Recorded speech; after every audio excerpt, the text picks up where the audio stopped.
Je vous invite à trouver Jean chapitre 17. Jean chapitre 17. Et nous allons considérer un aspect de cette prière. Regardez la prière sur un certain angle et celle d'argumenter avec Dieu. Alors, il y a plusieurs années, ce sujet de nos prières a été apporté à ma connaissance, ou à mon attention en tout cas. Quand quelqu'un, j'oublie qui, parlait de la prière de Moïse. Ça, c'est en Nombre chapitre 14. Je vais vous lire quelques versets, vous pouvez suivre si vous voulez, mais je vais commencer en Nombre. Dieu vient à Moïse et il annonce qu'il va détruire le peuple. Et Moïse va vers l'Éternel dans la prière. Et en Nombre, chapitre 14,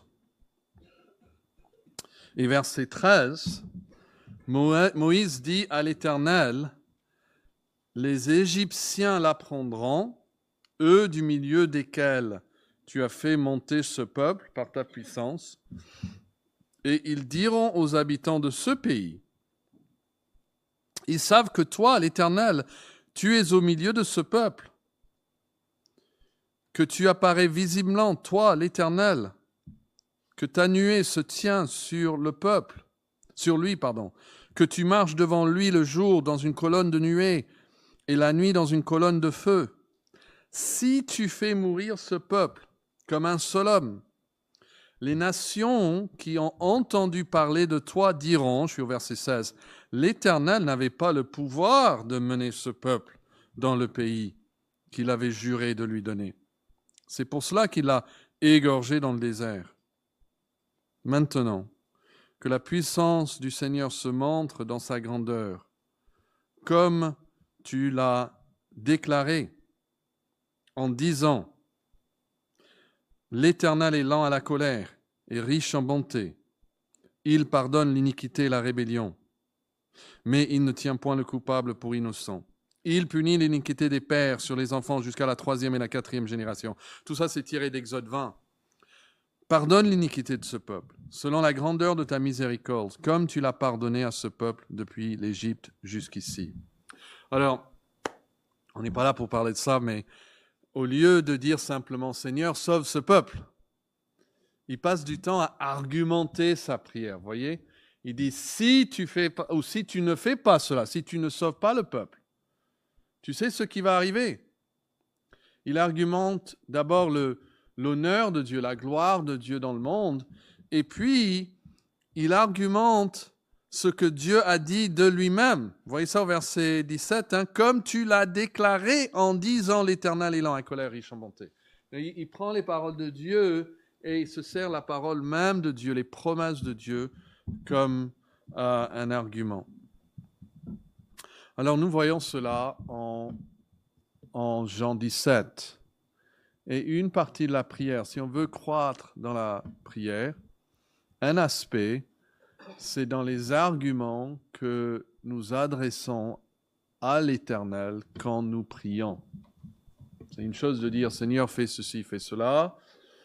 On a parlé à des différents sujets on doit le louer, on doit l'adorer, on doit le remercier, on doit l'implorer. Mais une partie de la prière, c'est argumenter aussi. Et est-ce que nous savons argumenter avec Dieu? Alors, en Jean 17, nous voyons le dévouement total de notre Sauveur à la volonté de Dieu pour le salut de l'homme.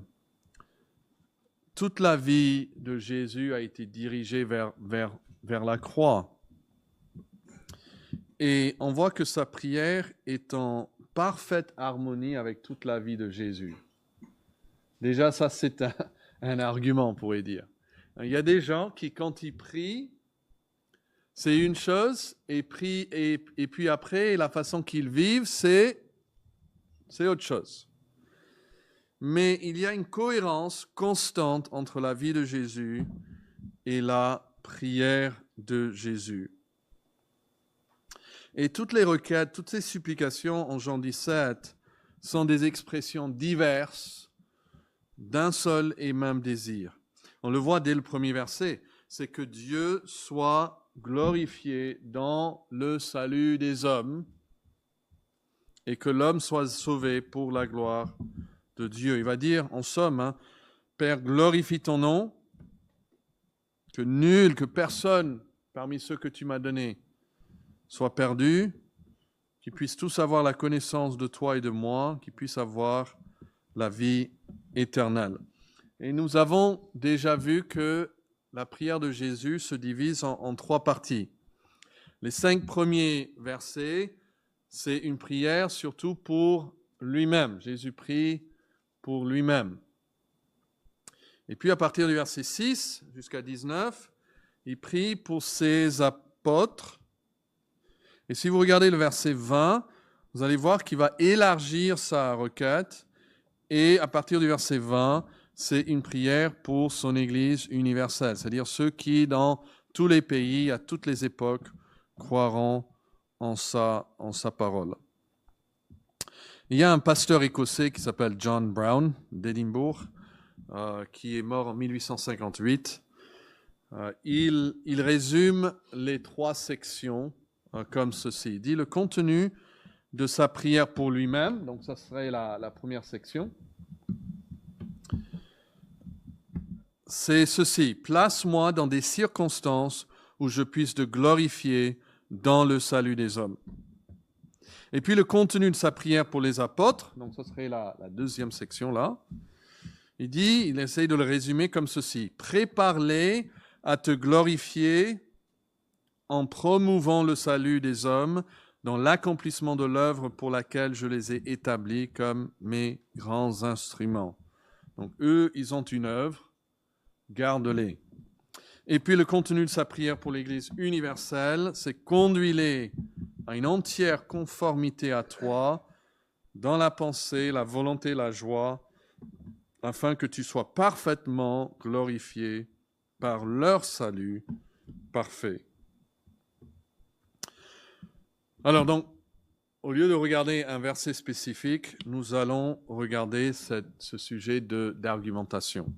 Et je vais commencer avec une citation d'un autre pasteur écossais qui s'appelle Thomas Alexander, qui a publié un livre en 1857. En Écosse, il y a vraiment une très belle tradition de pasteurs et de théologiens évangéliques. Et il a dit ceci, vous pouvez suivre. Il a dit, observant ici dans la prière que le Fils, dans la prière, il emploie des arguments. Il veut attirer notre attention sur ce fait. Il emploie des arguments. Il ordonne sa cause et présente ses requêtes devant Dieu. Cela fut fait vraisemblablement pour une double raison. Il a dit il y a 2 raisons que Jésus donne des arguments dans sa prière. Premièrement, afin que ceux qui se tenaient là puissent entendre et comprendre les desseins éternels de Dieu. Ça, c'est une raison. On comprend les desseins de Dieu quand Jésus présente ses arguments. Mais il dit deuxièmement, Jésus le fait afin que, comme en toute chose, ainsi aussi en ceci, il soit notre, quoi? Notre exemple. Donc, Jésus emploie des arguments dans la prière, lui dit pour être notre exemple. Et puis il regarde, il survole un peu toute la Bible et il dit, dans toutes les prières qui sont rapportées dans l'Écriture, depuis celle du fidèle Abraham jusqu'à nos jours, le même usage prévaut. Les desseins révélés, le caractère, les attributs et les promesses de Dieu sont invoqués d'un côté, la faiblesse, le besoin, la dépendance, l'incapacité du suppliant sont invoqués de l'autre côté. Vous voyez, donc ils disent, vous regardez toutes les prières dans la Bible, vous allez voir qu'ils font appel à deux choses. D'un côté, ils vont faire appel au caractère de Dieu, les desseins de Dieu, les attributs de Dieu, les promesses de Dieu. Et de l'autre côté, ils vont faire appel à quoi? Eh bien, le besoin de l'homme, la faiblesse de l'homme, l'incapacité de l'homme. Donc déjà, on a, si vous voulez, on a deux sujets dans lesquels, quand on veut argumenter avec Dieu, il faut que nos pensées trouvent un peu leur chemin. Il faut argumenter d'un côté Dieu, ce qu'il est, ses promesses, son caractère, etc. Et de l'autre côté, notre besoin, notre faiblesse, notre incapacité. Ils disent, voilà ce qui devrait être pour nous un modèle dans nos prières. Nous devons apprendre de celui qui est notre maître, et là il parle de Jésus, comment prier. Nous devons employer ses arguments et insister sur ses requêtes pressantes.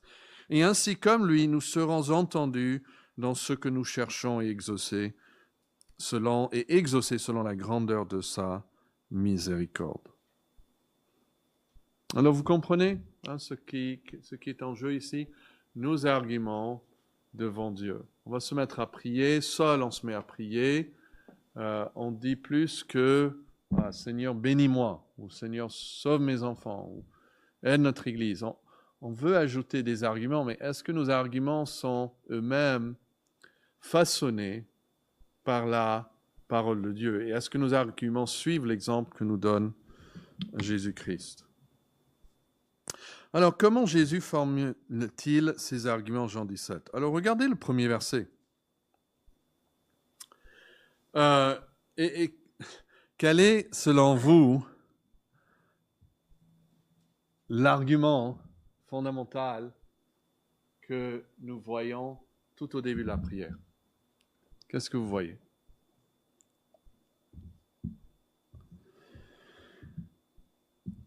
Il dit, Père, l'heure est venue, glorifie ton Fils. Et après, il y a les mots quoi? Afin que ton Fils te glorifie. Il pense ici à un but. Fais ceci afin que quelque chose arrive. On peut le dire comme ça. En pensant à ces arguments, il fait appel à la gloire de Dieu. Il fait appel à la gloire divine. Jésus commence par demander au Père de le glorifier afin qu'il puisse glorifier le Père. Il s'agit ici de ce qu'on pourrait appeler un argument fondé sur le but. La glorification du Fils n'est pas égocentrique.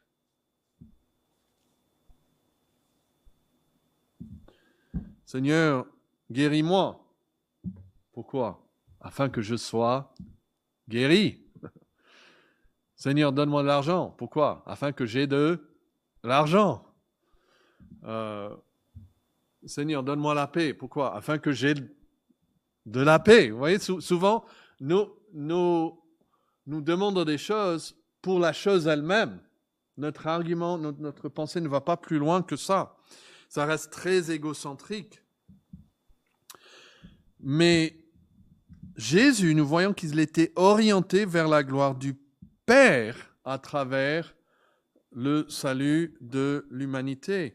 Le but ultime n'est même pas le salut des hommes.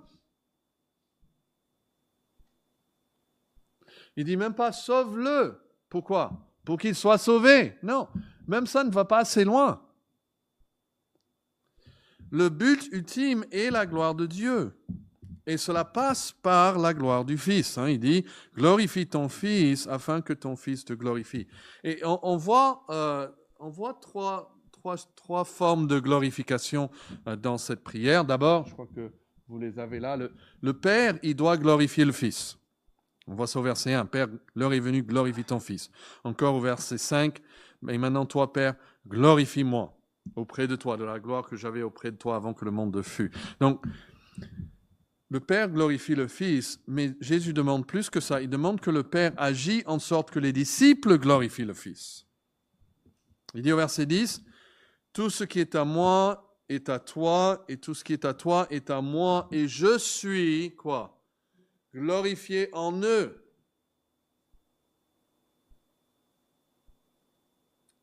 Et puis le verset 24, notez le verset 24, je pense que c'est important. Il dit, « Père, je veux que là où je suis, ce que tu m'as donné soit aussi avec moi, afin qu'il... » Et quel est le verbe? Voit, exactement. Afin qu'il voie ma gloire, la gloire que tu m'as... Et là, quel est le verbe? La gloire que tu m'as donnée. Ça, c'est un peu entre parenthèses, mais le verset 24 est une explication importante entre la manière que le Père glorifie le Christ et la manière que nous glorifions le Christ. Comment est-ce que le Père glorifie le Christ? Quel est le verbe? Il lui... C'est pas compliqué, hein? Voilà, il lui donne la gloire. Philippiens 2, c'est Jésus qui s'est humilié jusqu'à la mort. Et c'est pourquoi aussi Dieu l'a exalté et lui a donné le nom qui est au-dessus de tout nom. Le Père lui a donné cette gloire. Le Père lui a donné cette gloire. Mais vous savez, moi je ne peux pas donner une gloire à Jésus qu'il n'avait pas avant. Est-ce que vous pensez que quand on parle de glorifier Christ, on dit que Christ manque quelque part une gloire et nous on va lui donner cette gloire? Nous glorifions le Christ. Comment? Qu'est-ce qu'il dit dans ce verset encore? Verset 24. Père, je veux que là où je suis, ce que tu m'as donné soit aussi avec moi, afin qu'il voie ma gloire. Vous voyez? On ne donne pas la gloire, mais nous la voyons. Donc le Père lui donne une gloire. Nous ne pouvons pas faire ça, mais nous glorifions Jésus-Christ en observant, en regardant, en admirant. C'est comme ça que nous, on glorifie Dieu, et puis en reflétant aussi aux autres. Mais tout cela, c'est pour que, troisièmement, le Fils puisse, dans son état de glorification, glorifier le Père. Il dit ça au verset 1 encore, « Glorifie ton Fils ».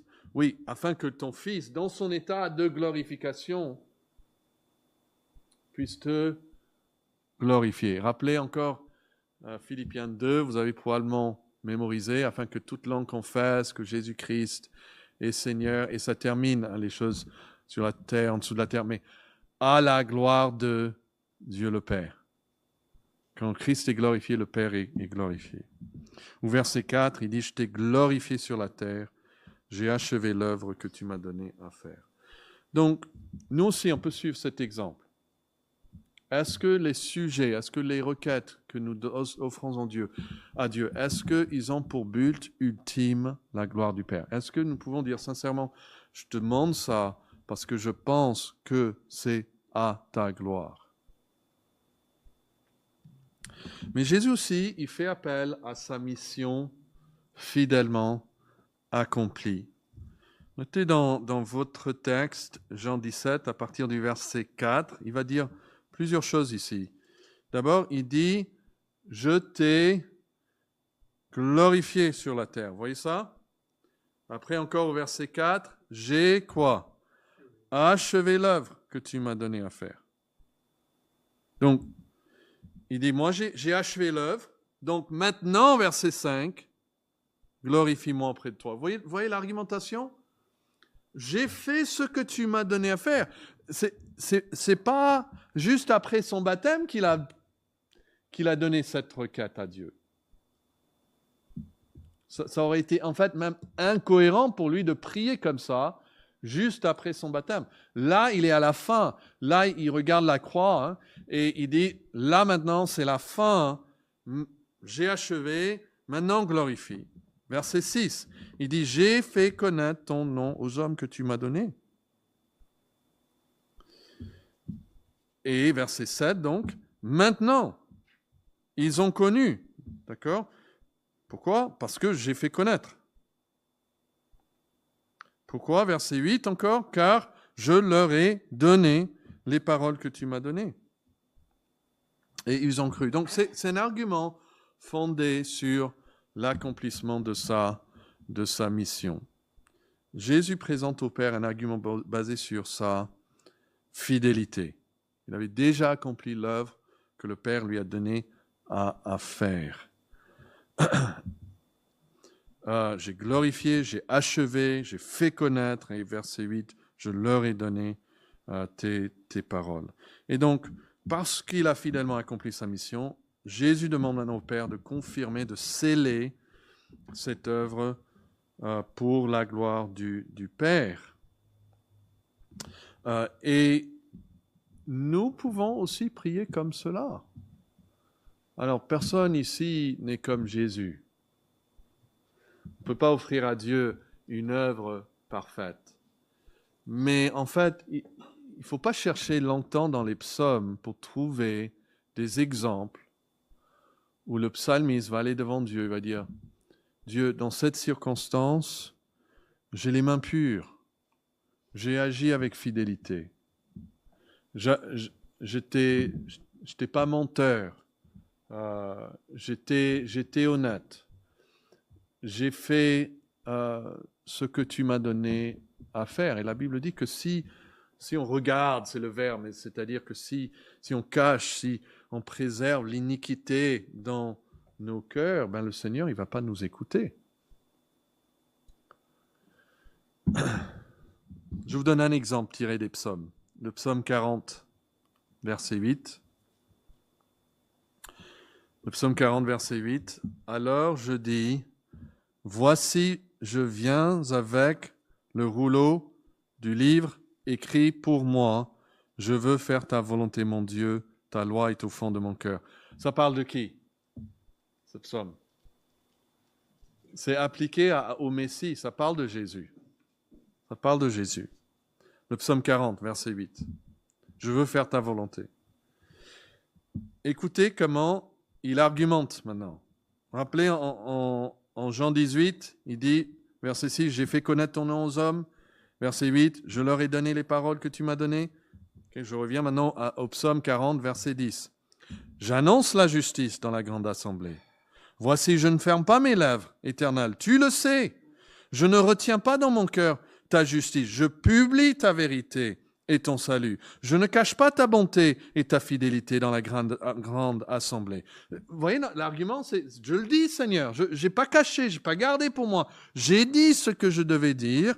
Et donc, conclusion, toi, Éternel, tu ne me refuseras pas, tes compassions, ta bonté, ta fidélité me garderont toujours. Il argumente même sa fidélité. Et nous pouvons dire à Dieu, si un péché qui nous vient à l'esprit, nous pouvons le confesser. Et puis dire, Seigneur, je n'ai pas de péché en moi que je connais, dont je suis conscient, que je n'ai pas confessé. Et nous accomplissons ce que Dieu nous demande. On peut dire, Seigneur, j'essaie d'agir. Je ne suis pas simplement pour prier, je veux aussi obéir à toi. Ça, c'est donc une autre manière d'argumenter dans nos prières. Et puis, rappelez, il y avait deux catégories. On parle de Dieu, sa gloire, etc. Mais l'autre catégorie, il a dit, c'est de parler de l'incapacité, des besoins de l'homme. Et là, nous voyons, surtout à partir du verset 9, que Jésus fait appel aux besoins des disciples. Et là, pas simplement qu'ils ont des besoins, mais ils ont besoin de certaines choses pour accomplir leur mission. Donc moi je l'ai mis comme ça en tout cas, un argument fondé sur les besoins des disciples. Dans cette section de la prière, Jésus se concentre spécialement sur ses disciples. Il dit qu'il ne prie pas pour le monde, mais pour ceux que le Père lui a donnés. Et l'argument est clair, qu'ils appartiennent à Dieu, ils appartiennent au Père, ils lui sont confiés, mais ils ont des besoins. Il va dire, moi je m'en vais, et eux ils sont là. Et donc au verset 9, il dit, c'est pour eux que je prie. Vous voyez ça, 17,9. C'est pour eux que je prie. Je ne prie pas pour le monde, mais pour ceux que tu m'as donnés parce qu'ils sont à toi. Regardez le verset 11. Je ne suis plus dans le monde, mais ils sont dans le monde. Et je vais à toi. Ça, c'est son argument. Une fois au ciel, Jésus n'aura pas besoin d'intercéder pour nous de cette manière-là. Mais tant que nous sommes dans le monde, il le faut. Et donc, qu'est-ce qu'il demande à la fin du verset 11 ? Garde-les en ton nom que tu m'as donné, afin qu'ils soient un comme nous. Verset 12. Lorsque j'étais avec eux dans le monde, je les gardais en ton nom. J'ai gardé ce que tu m'as donné, et aucun d'eux ne s'est perdu, sinon le fils de la perdition, afin que l'écriture soit accomplie. Mais maintenant, vous voyez, la circonstance change, il dit, verset 13. Maintenant, je vais à toi. Et je dis ces choses dans le monde afin qu'ils aient en eux ma joie parfaite. Je leur ai donné ta parole. Encore, il argumente sur sa mission accomplie. Et le monde les a haïs parce qu'ils ne sont pas du monde comme moi, je ne suis pas du monde. Je ne te prie pas de les ôter du monde, mais de les quoi ? Préserver du malin. Vous voyez, il présente la situation telle qu'elle est. Moi, je m'en vais, eux, ils vont rester. Eux, ils vont faire face à un monde qui va les haïr, vous voyez ça ? Et à le diable, le malin, qui veut les détruire. Donc, préserve-les. Au verset 17, qu'est-ce qu'il demande ? Sanctifie-les par ta vérité. Ta parole est la vérité. Vous voyez, Jésus pense à nos besoins. C'est terrible de partir en voyage et vous vous rappelez de quelque chose dont vous avez besoin et vous l'avez oublié. Nous, chaque fois qu'on part en voyage, on a ce qu'on appelle le point de non-retour. C'est-à-dire, et en fait, c'est un soulagement. Parce qu'avant, on se dit, quand on est toujours dans le village, on est à moins de 5 km, parfois on a fait demi-tour déjà. On avait oublié quelque chose. Mais après, on se dit, tant pis, même si on y pense, on ne va pas retourner, donc on va faire avec, ou faire sans. Mais Jésus pense à tout. Il pense à tous les besoins. Et c'est ça qui nourrit sa prière. Même encore aujourd'hui, quand il intercède pour nous, il pense à nos besoins.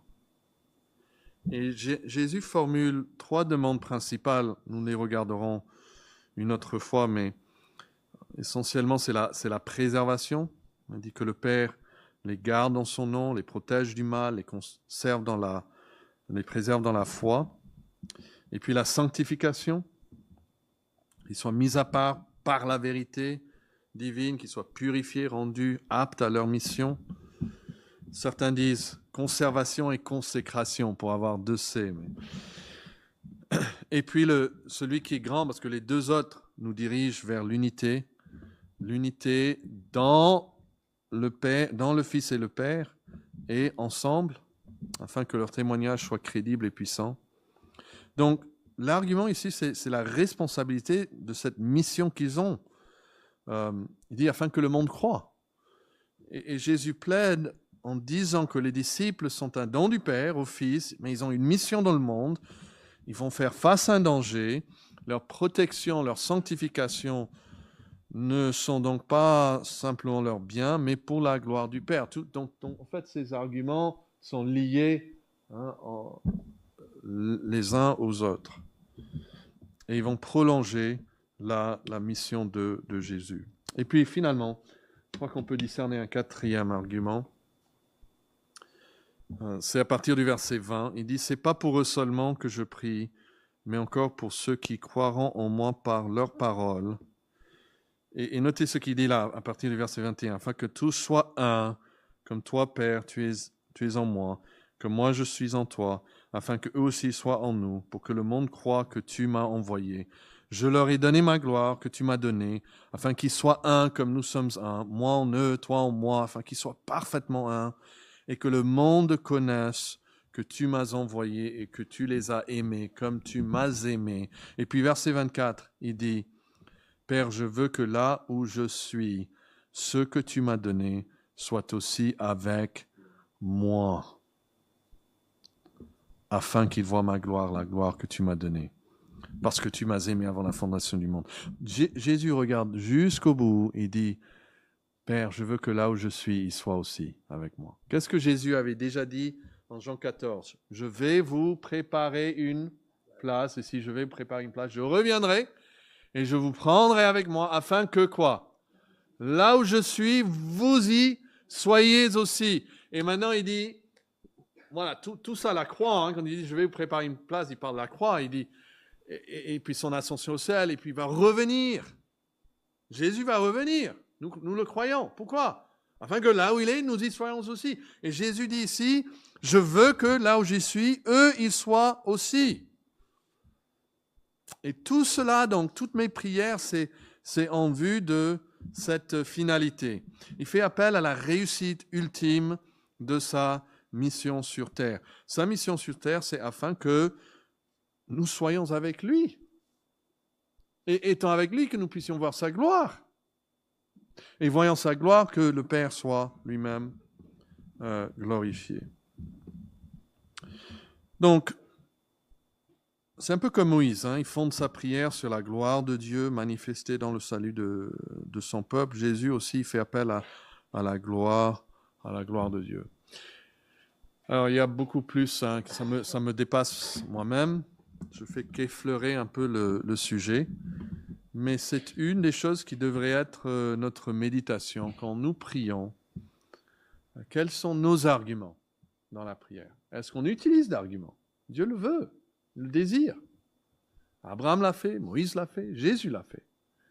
Mais est-ce que ces arguments sont des arguments que Dieu approuve et qui fait fléchir même son oreille et qui le pousse à répondre à nos prières?